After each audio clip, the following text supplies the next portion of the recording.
నమస్తే welcome to KNR news నేను కేవి ముందుగా హెడ్లైన్ అంగన్వాడీ వర్కర్స్ ధర్నాకు పర్మిషన్ లేదు Vijayawada commissioner of police Kranthi Rana వెల్లడి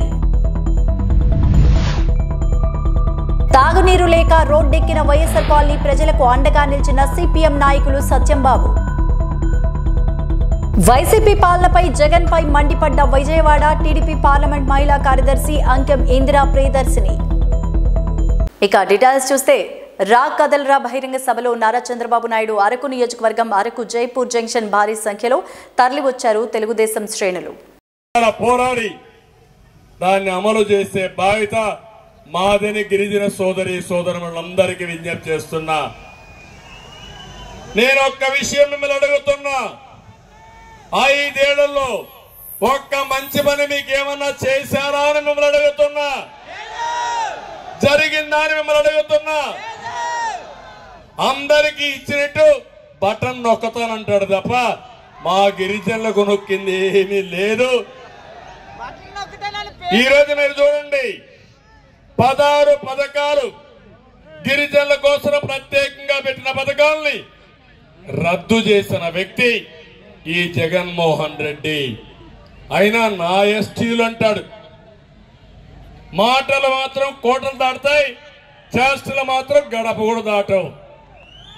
ఇంకో పక్క మీరు చూస్తే ఈరోజు ఎన్టీఆర్ విద్యోన్నతి పథకం రద్దు చేశాడా లేదా? అంటే గిరిజన పిల్లలు చదువుకోవడం ఈ ముఖ్యమంత్రికి ఇష్టం లేదు.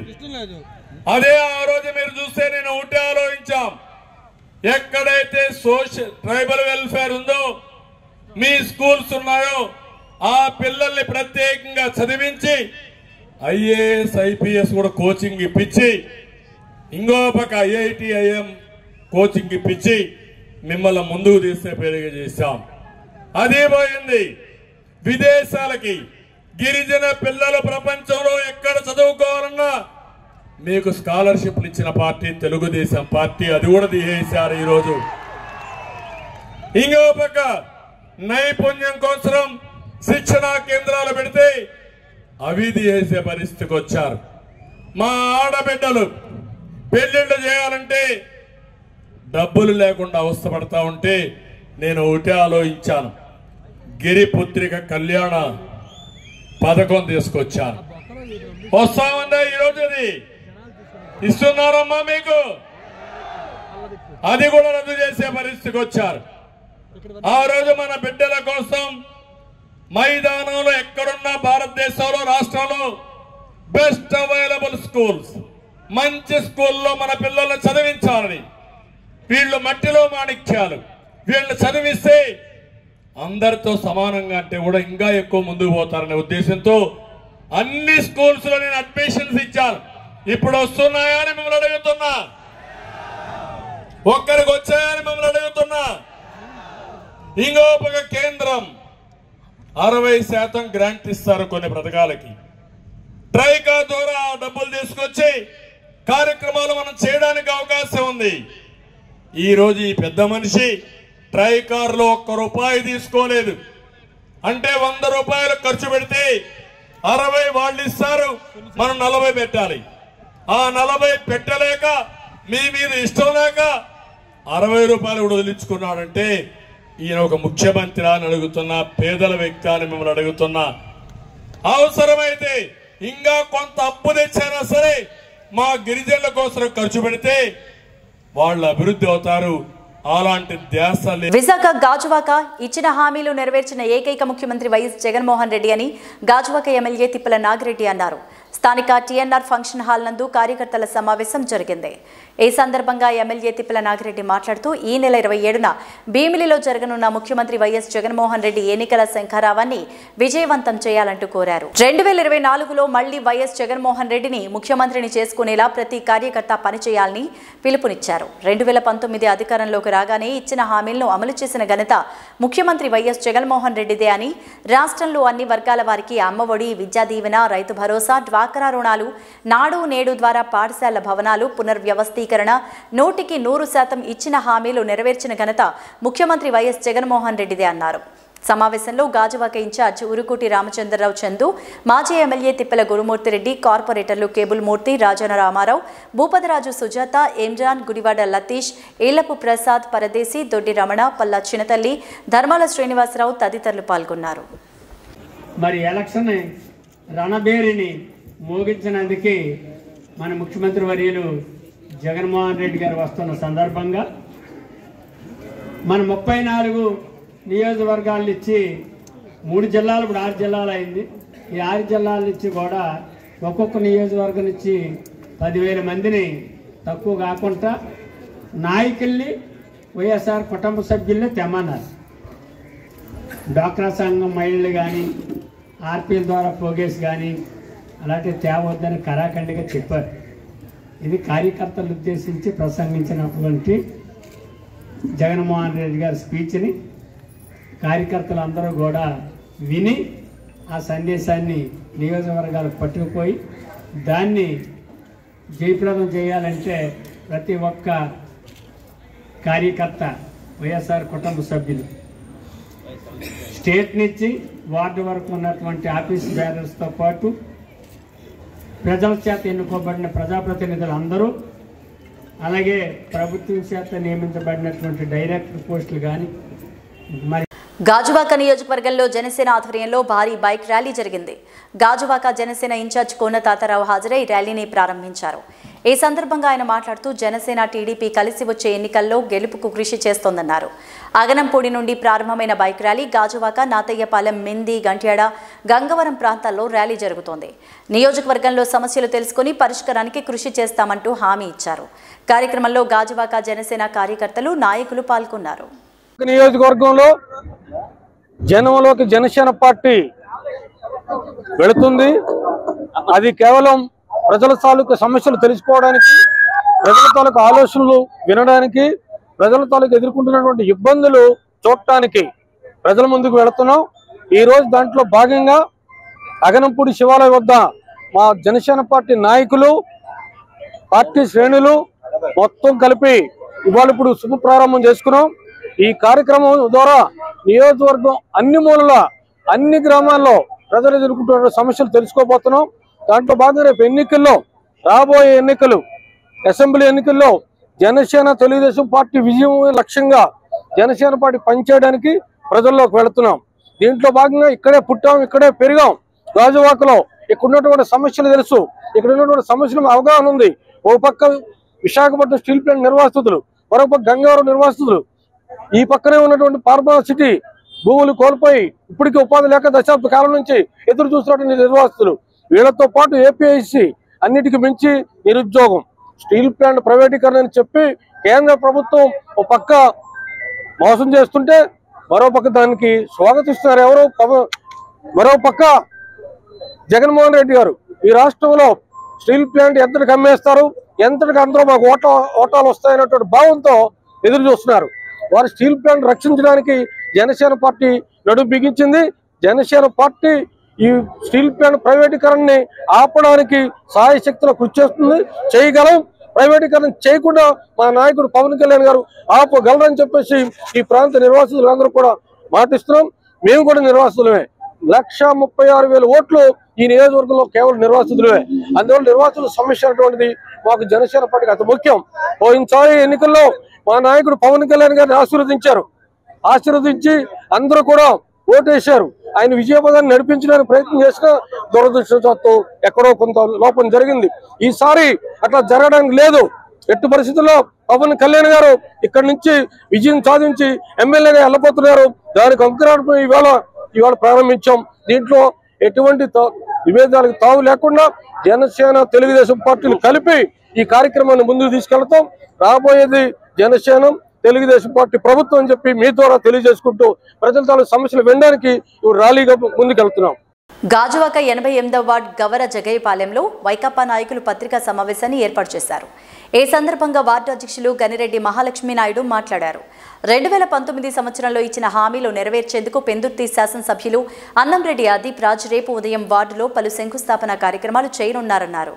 గవర జగయ్యపాలెంలో స్కూల్ రోడ్డుకు 15 లక్షలు, దుర్గానగర్ రహదారికి 20 లక్షలు, నరవ కాలనీకి సీసీ రోడ్ల నిమిత్తం 20 లక్షల నిధులు మంజూరు చేయడంతో రేపు శంకుస్థాపన చేయనున్నారు.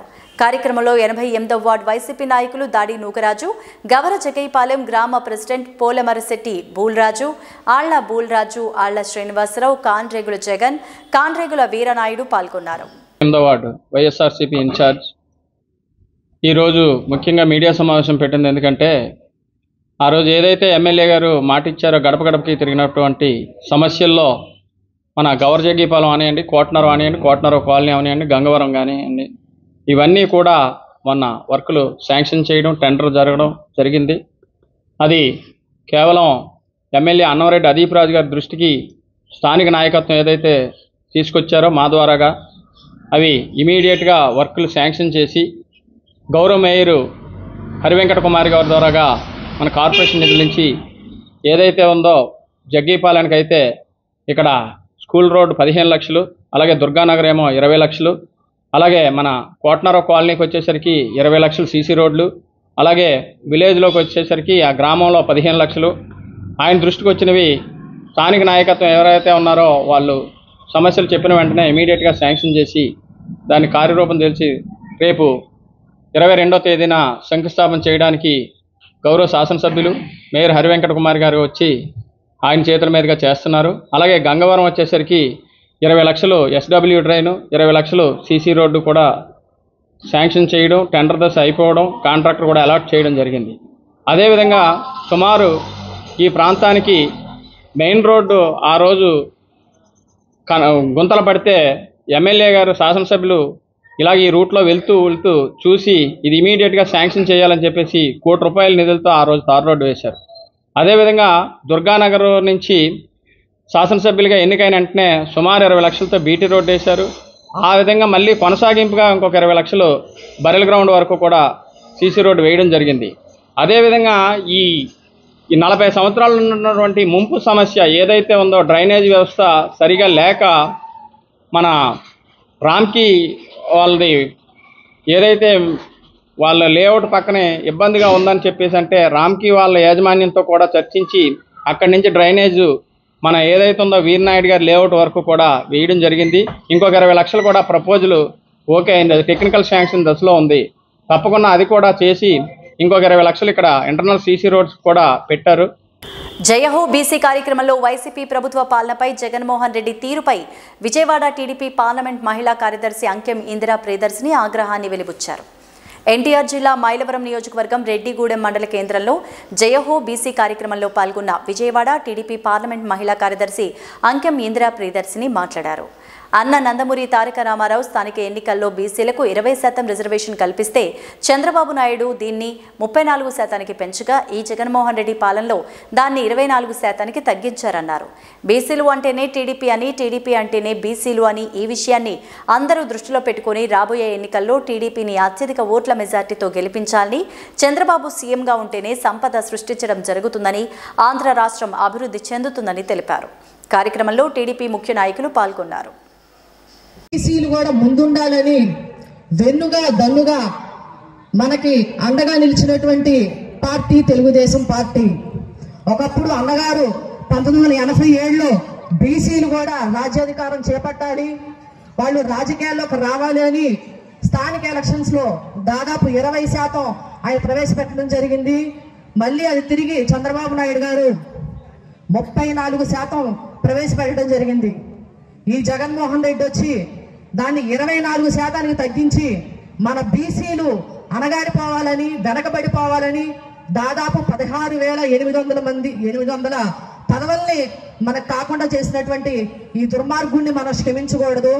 ఈ రోజు చంద్రబాబు నాయుడు గారు మనకి బీసీలకి దాదాపు 75,760 కోట్ల రూపాయలు బీసీ సప్లాన్ నిధులు అందిస్తే ఈ దుర్మార్గుడు వచ్చి అవన్నీ కూడా రద్దు చేశాడు. ఈరోజు పప్పు బెల్లాలు పెంచినట్టు మన బీసీలకు రావాల్సినటువంటి సంక్షేమ పథకాలు కానీ 30 సంక్షేమ పథకాలు రద్దు చేశాడు. మరి సప్లాన్ నిధులన్నీ కూడా నాశనం చేసి ఈ రోజు మనకి ముష్టి 15,000 రూపాయలు 14,000 రూపాయలు సంక్షేమ పథకాల రూపంలో ఇస్తున్నాడు. ఇలా ప్రతి నిత్యం కూడా బీసీలను అణిచివేస్తున్నాడు. ఈ జగన్మోహన్ రెడ్డి వచ్చిన దగ్గర నుంచి దాదాపు 26 మంది బీసీలని పొట్టన పెట్టుకున్నాడు. 650 మంది దగ్గర 650 మంది పైన తప్పుడు కేసులు పెట్టి జైల్లో పెట్టి వేల మంది పైన దాడులు చేసినటువంటి దుర్మార్గుడు. మరి అంతేకాకుండా దాదాపు 8,000 ఎకరాలు బీసీల అసైన్ భూములన్నీ కూడా లాక్కొని బీసీల్ని అణచివేసినటువంటి ప్రభుత్వం ఈ దుర్మార్గుడు ప్రభుత్వం. మీరు ఒకసారి గుర్తు చేసుకోవాలి. బీసీలకి ఆదరణ పనిముట్లు ఇచ్చి, బీసీలకి సప్లాన్ నిధులు ఇచ్చి, మరి క్రాఫ్ట్ లోన్లు ఇచ్చి బీసీలు అభివృద్ధి చేసింది తెలుగుదేశం పార్టీ. ఎప్పుడూ కూడా తెలుగుదేశం అంటేనే బీసీలు అంటేనే తెలుగుదేశం. దాదాపు మనకు రావాల్సినటువంటి 70,000 ప్రభుత్వ ఉద్యోగాల్ని మరి బ్యాక్లాగ్ పోస్టులన్నింటినీ కూడా క్లోజ్ చేసేసింది ఈ ప్రభుత్వం. ఏ విధంగా చూసుకున్నా కూడా మన బీసీలను అన్యాయం చేసింది. కాబట్టి ఈరోజు స్థానికంగా మహిళలకి దాదాపు 35% రిజర్వేషన్ కల్పించింది తెలుగుదేశం పార్టీ. కాబట్టి ప్రజలందరూ కూడా ఒకసారి ఆలోచన చేయాలి. ఒకప్పుడు తెలుగుదేశం పార్టీ ఏమేమి సంక్షేమ పథకాలు ఇచ్చిందో మరి ఈ రోజు ఈ జగన్మోహన్ రెడ్డి వచ్చి ఏ విధంగా రాష్ట్రాన్ని నాశనం చేస్తున్నాడో, ఇటు అమరావతిని నాశనం చేశాడు, పోలవరాన్ని పాడు చేశాడు, రాష్ట్ర అభివృద్ధిని నాశనం చేశాడు. ఈ రోజు రాష్ట్రం అంతా కూడా అప్పుల కుప్పగా తయారైందనమాట. ఒక్కొక్కరి నెత్తిపైన దాదాపు 4 లక్షల నుంచి 5 లక్షల రూపాయలు అప్పు మిగిల్చాడు. ఈ రోజు ఎక్కడ చూసినా కూడా అప్పులు తప్ప అభివృద్ధి అనేది కనిపించట్లేదు. తాగునీరు లేక రోడ్డెక్కిన వైఎస్ఆర్ కాలనీ ప్రజలకు అండగా నిలిచారు సిపిఎం నాయకులు సత్యంబాబు. ఎన్టీఆర్ జిల్లా విజయవాడ వైఎస్ఆర్ కాలనీలో తాగునీరు లేక రోడ్డెక్కిన ప్రజలకు అండగా సిపిఎం నాయకులు సత్యంబాబు నిలిచారు. ఈ సందర్భంగా సిపిఎం నాయకులు సత్యంబాబు మాట్లాడారు. 42,000 మంది కలిగిన ఈ వైఎస్ఆర్ కాలనీకి ఒకే ఒక ట్యాంక్ ఉందని, దాన్ని నెలకి ఒకసారి కూడా శుభ్రపరచరని, ప్రజలకు తాగునీరు అందదని, అందిన నీరు కలుషితమై ఉందని, సక్రమంగా విద్యుత్ దీపాలు వెలగవని, డ్రైన్లు శుభ్రపరచదాలని, కనీస మౌలిక సదుపాయాలు కూడా లేకుండా ప్రజలు ఇబ్బందులు పడుతూ రోగాలు కొని తెచ్చుకుంటున్నారని తెలిపారు.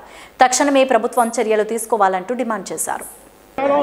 విజయవాడ పక్కనే ఉన్నటువంటి జగ్గంపూడి వైఎస్ఆర్ కాలనీ 42,000 మంది ప్రజలు జీవిస్తున్నారు.